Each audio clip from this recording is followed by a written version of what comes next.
So this is the start of a series that I'm going to first call 10 Days of Splatoon. So what I'm going to be doing is I'm going to try to be posting since September 9th. I'm going to be trying to post every 10 days of Splatoon. Obviously, I already failed. It's 12 days after Splatoon since it's September 21st when this is going to be posted. And so what I'm going to be doing with the series is, first of all, I'm going to be just introducing to the game. Like this right here is Rainmaker. And yeah. So I hope you enjoyed the series. I'm just going to start off by explaining what the new Rainmaker is like. So now you have, like, other than Splatoon 2, you've got like one checkpoint. I thought, like, whenever I first saw it, I'm like, are there gonna be multiple checkpoints, like maybe 3? But no, it's just one checkpoint, and then you're at the final thing, and that's to prevent pushes too early in the game, which makes sense. But it's also gonna kind of make like final pushes kind of like difficult now, or like in like minute games, a bit difficult to maybe even impossible, which is what they're kind of aiming for. Which is kind of sad, because I always enjoyed just getting the Rainmaker and going all the way to the enemy base and being like, oh, yeah, I just kind of soloed that game with me and my team. We beat them so easily, and like it felt so cool. Like, I don't get that feel anymore. So I don't find it as the coolest edition, but I get why they added it. Other than that, the rank modes are really good. Splatstones hasn't changed. I don't see a change in Clan Blitz, but I might be completely wrong. I probably am completely wrong, to be honest, because there's probably some change that I never really played Clan Blitz a lot. Whenever Clan Blitz came on, I was barely online for that. I was really the only ranked game mode that I played was like Rainmaker, pretty much. Rainmaker was pretty much it. Because it was so common in the final days of Splatoon for me. I always got on in that 1-2 hour time slot that Rainmaker was on. And it's probably gonna happen again. So yeah, that's probably how it's gonna be, like, for me at least. And I'm hoping I get to play some other rank modes. Also, this series isn't just going to be me, like, explaining new changes that happened in the past 10 days, because there's not going to be changes every 10 days. It's actually going to be both changes that happen, like, maybe a new patch, if I see it, or, like, a new Splatfest, which, speaking of Splatfest, we've got the new Team Grub versus Team Gear versus Team Fun Splatfest that's coming on this weekend, actually. So I'm gonna try to live stream it. Try to find a time to live stream it. And if you're on Team Fun, meet me there, because I'm definitely gonna be with Big Man on this one. Because Team Fun, I'd rather live out the last few days of my life by having fun, rather than noticing that I'm out of rations or out of gear. Because let's be honest, if you're at a deserted island, you're probably gonna die. Nobody's gonna find you out there in the middle of the Pacific or Atlantic or whatever ocean you're on. Nobody's gonna find you out there. So rather live it out, rather it be short and fun than long and painful, is my logic behind why I picked Team Fun. I'm gonna be trying to do all the different Splatfests, just because I really only did like 1 or 2 in each of the other ones, and I thought, and they were pretty fun in the other 1 or 2. And seeing the world premiere Splatfest, I already know I'm going to definitely, like, seeing it with all the lights and stuff on it. Oh man, it was so epic. I loved playing in that one. It was so fun, and it was actually, I was kind of shocked in a way that Team Rock won, though we were dominating the games. Team Scissors had way more manpower, and yet they didn't win a single one of the awards, which kind of confused me in a way. So that's about all I have on the Splatfest, and I'm gonna be trying to make everyone. I'm probably not going to, sadly. But yeah, that's that on that. So it's not only this 10-day series is not only gonna be about just new patch notes or whatever, as I was saying earlier. It's also gonna be kind of like a skill checkup. Like I'm gonna be saying like, so I went from B- in Rainmaker and Splat Zones and stuff, or the games I played in those 10 days, to B or B plus if I played it a lot. Or Salmon Run, I went from being an apprentice to a go-getter. Something like that, you know, like little progress checks and kind of my journey through Splatoon 3. So what we're about to see here is Turf War, because I filmed my gameplay before I filmed my voice, and we're gonna pick the Octobrush here. I know, and go ahead, shorten up the time that we have to watch this section. It also, the menus haven't really changed that much, except for that we have emotes now and some more headgear and clothes and shoes and weapons. That's about it. I never really was an Octopus player, but I didn't want the whole video to be me playing my main weapon, which is the Sploosh-O-Matic. I fell in love with the weapon after I got like a 10 kill game and went crazy with it. So I fell in love with the weapon, and I played I played 3 ranked modes, and I cut the other 2 out instead of just keeping them all in. So you would have seen a lot of Sploosh-O-Matic gameplay if I kept the other ones in.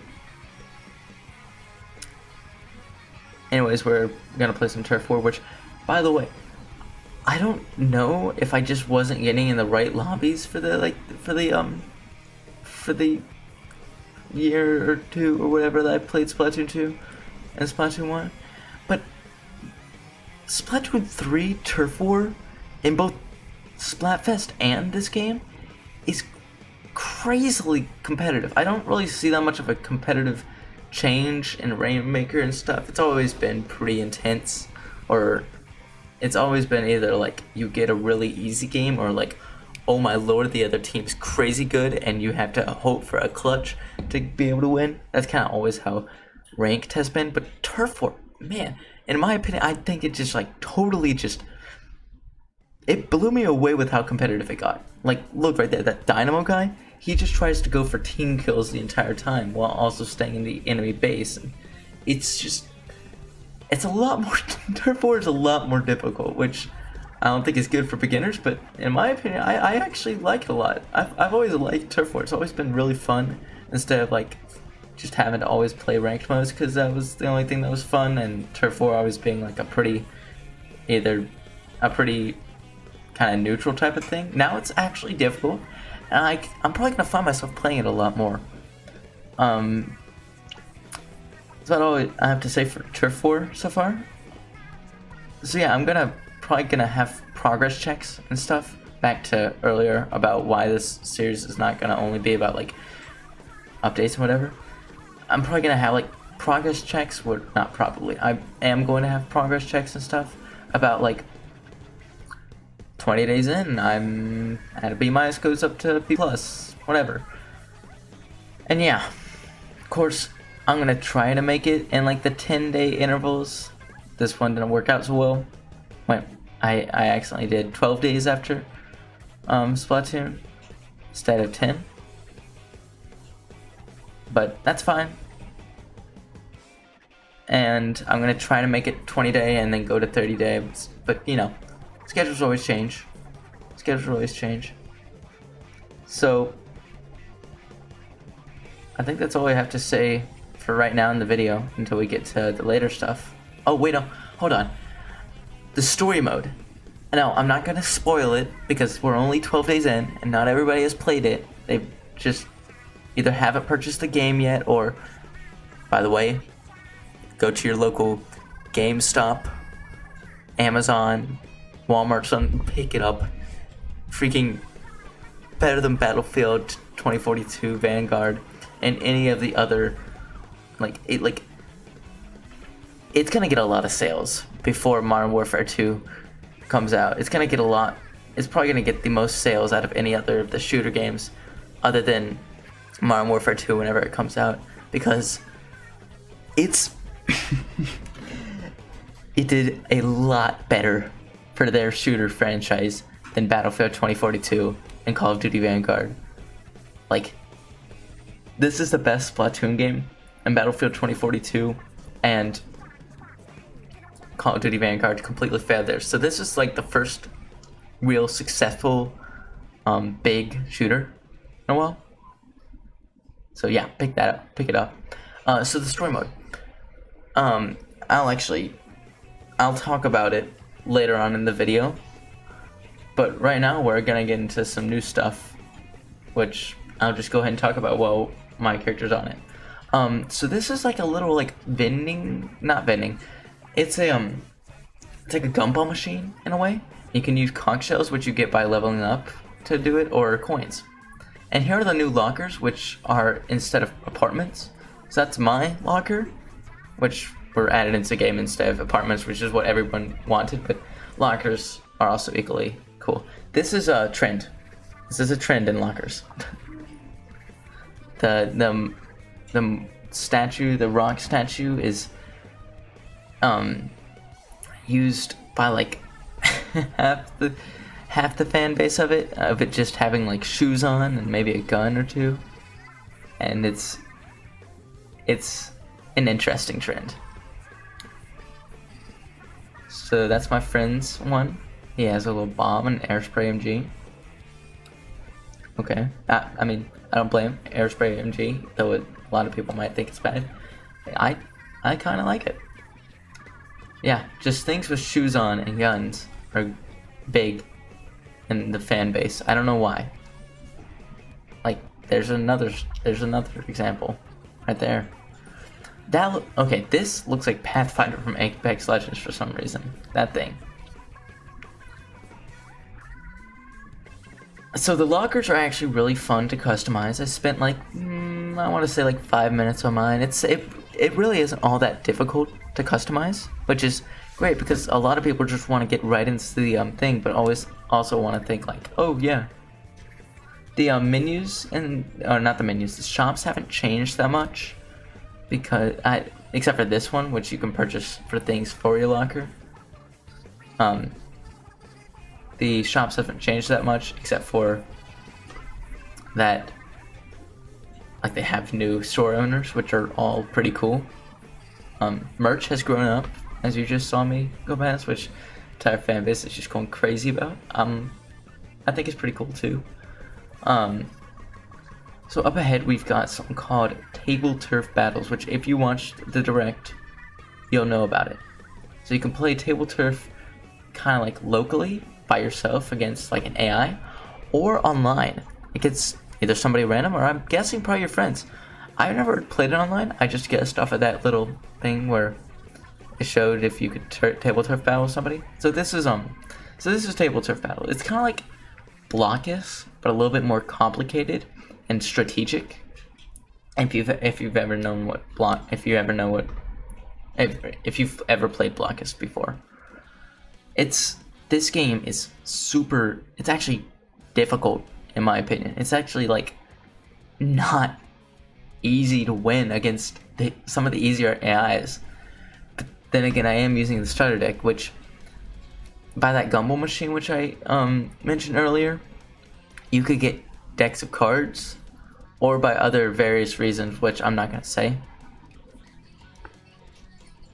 due to spoilers of the game. Maybe, if anybody considers something a spoiler. It's very competitive. I need to make my own deck so I can win more, but very competitive, very difficult to win, and it's actually really fun.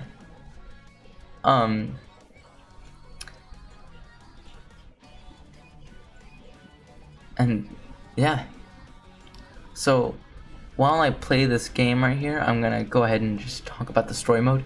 So I'm not gonna spoil anything about the story mode. It's except for that's like really freaking good. It's like better. It's like I like to think of it as like a Octo expansion kind of. not an Octo expansion, but more up to date with graphics. Even though Octo expansion has some great graphics, the graphics are really good in this game. They're like way better than the previous games. Though to a regular person it might not look like much, to a person who's played all 3 games, yeah, it's pretty big. It's a pretty big difference. They did good with pretty much everything in this game, except for the new weapons. The new weapons, in my opinion, aren't all that good. Not compared to something like I'd much rather use a Flingza or Dynamo Roller than Splatana or Splatana Wiper or whatever. And I'd much rather use just a Rapid Blaster than a Tri-Stinger. Actually, that's a lie. I'd rather use a Tri-Stinger. I'm not a very big Rapid Blaster fan, but I'd pick a lot of weapons over both the Splatana Wiper and the Tri-Stinger. That's just my personal opinion. I don't think they're all that good. But yeah, it's after a few patches they're probably gonna get a little bit better, and that or I'm just not playing them well. And I think they're gonna get a lot better, hopefully. So yeah, they have special attacks in the table turf battle, which allow you to go into the enemy territory. 'Cause during the table turf battles, you're not allowed to place anything on the enemy's territory, which is kind of weird, seeing how like the whole thing is like ink of your opponent's thing in the actual game. I guess in table turf battle, that's just part of the strategic thing. Yeah. So yeah, the story mode's really good. It's like, as I said, it's like a better version of Octo expansion, I think. And I haven't played Octo expansion, which I'm gonna try. I'll continue yeah. And it's just really good, and I'm not gonna spoil anything about it, but the story mode's really good, and you need to play it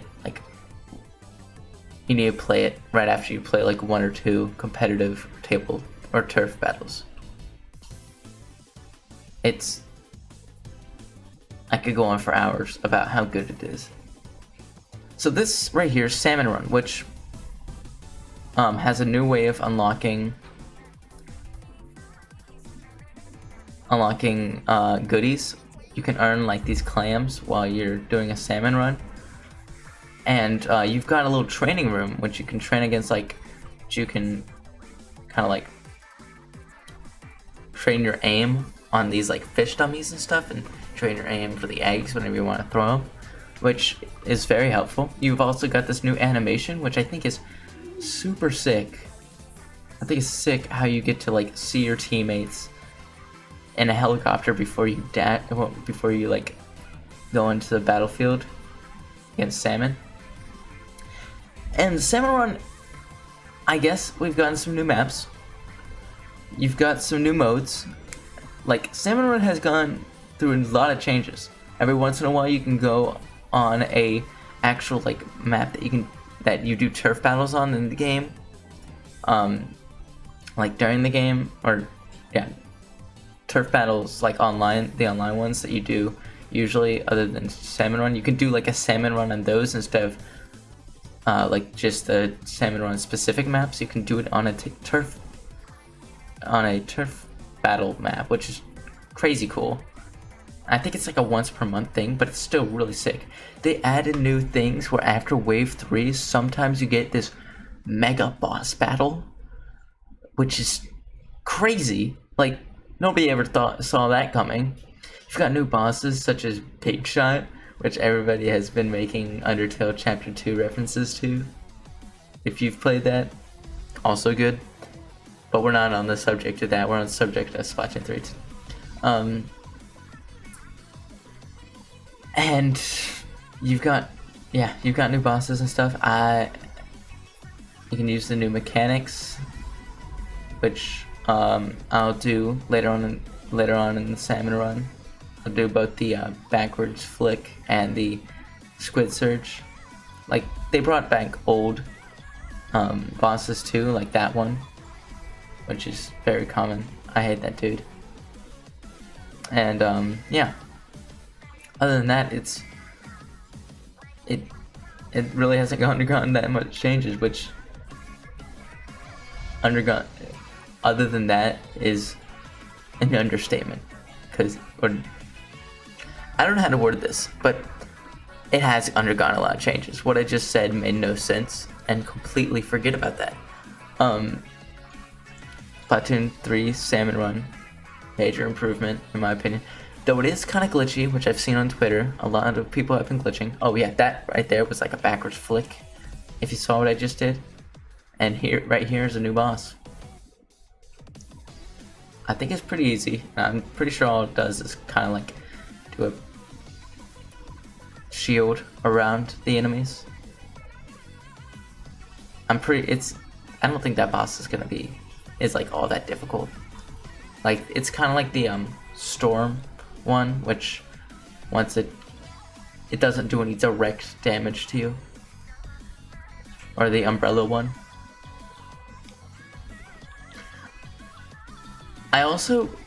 I think this is new, the Booyah Bomb in Salmon Run.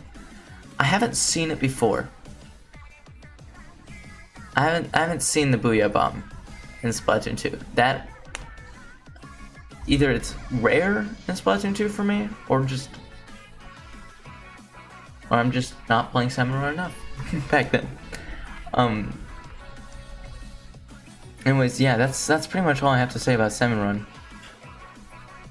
And overall, I think, oh yeah, there I did the flick again, if you wanted to see that. Overall, I think the game is just honestly, I love it a lot better than Splatoon 1 and 2. It's like, some people might be like, oh, but oh geez. Some people might have different opinions than me, but in my opinion, as a guy who's played this game series since, I think it was 2015 when the first game released, or 2014, I don't know which one. Oh wait, no, I'm dumb. I think it was 2015 or 2016. This game is the best out of all of them. And heck, it might be better than that one DLC everybody loved, Octo Expansion. Also, what I just did right there where I jumped up through the air, that was a squid surge. If you wanted to see that. And yeah, it's just a really, really good game. You should definitely pick it up right now. And currently, I merged my Splatoon account, my Splatoon 2 account with my Splatoon 3 account, which allowed me to get some weapons right off the bat after I got to level 4, which I got the Sploosh-O-Matic, another type of Sploosh-O-Matic type thing, I don't know what it's called, and the sniper, the E-liter 4K scope. And then I also got my B- rank for Rainmaker automatically. So right now, I think I'm on like C- or C's for all the ranked modes, except for, or C+ maybe, except for Rainmaker, which I'm on a B- for. So yeah, that's currently where I am at my status, and I think I'm on level 6. One more thing I want to mention before the video ends is ranked mode has a new thing where you can either do open, which is like just a one ranked game, or series where you can do 5 maximum games, 5 victorious games, or 3 games, 5 victorious games, and you're done. Or if you lose 3 times, you're also done. So that's a cool addition if you want to just full out grind your ranked modes. So yeah, that's about all I think I have for the video. Thanks for watching. Again, pick up this game. You won't regret it, or I hope you won't. But I don't think you will. play the story mode, play Samurai, just try out everything. I think it did everything really good. And yeah, thanks for watching.